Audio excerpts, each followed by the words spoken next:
اسرائیل کے سابق وزیر اعظم نفتالی بینٹ نے انکشاف کیا ہے کہ اسرائیل نے ایران میں حکومت مخالف مظاہرین کی مدد کے لیے Starlink internet receivers smuggle کیے تھے۔ مقبوضہ بیت المقدس میں ایک تقریب سے خطاب میں نفتالی بینٹ نے کہا کہ انہوں نے ایران میں ہزاروں کی تعداد میں اسٹار لنک ریسیورز خریدنے اور انہیں اسمگل کرنے کا عمل شروع کیا تھا تاکہ وہاں انٹرنیٹ اور سوشل نیٹ ورکس کا تسلسل برقرار رہ سکے۔ آلات کا مقصد مظاہرین کو آپس میں رابطہ قائم کرنے کے قابل بنانا تھا تاکہ بالآخر ایرانی حکومت کا تختہ الٹا جا سکے۔ سابق وزیر اعظم نے یہ بھی دعویٰ کیا کہ موجودہ نااہل اسرائیلی حکومت نے یہ کام روک دیا اور جب ایران میں مظاہرے ہوئے تو وہاں یہ انٹرنیٹ سسٹم موجود نہیں تھا۔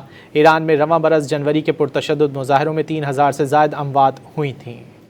اسرائیل کے سابق وزیر اعظم نفتالی بینٹ نے انکشاف کیا ہے کہ اسرائیل نے ایران میں حکومت مخالف مظاہرین کی مدد کے لیے Starlink internet receivers smuggle کیے تھے۔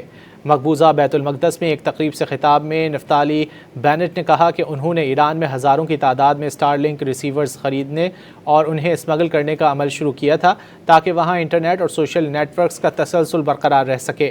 آلات کا مقصد مظاہرین کو آپس میں رابطہ قائم کرنے کے قابل بنانا تھا تاکہ بالآخر ایرانی حکومت کا تختہ الٹا جا سکے۔ سابق وزیر اعظم نے یہ بھی دعویٰ کیا کہ موجودہ نااہل اسرائیلی حکومت نے یہ کام روک دیا اور جب ایران میں مظاہرے ہوئے تو وہاں یہ انٹرنیٹ سسٹم موجود نہیں تھا۔ ایران میں رواں برس جنوری کے پرتشدد مظاہروں میں 3000 سے زائد اموات ہوئی تھیں۔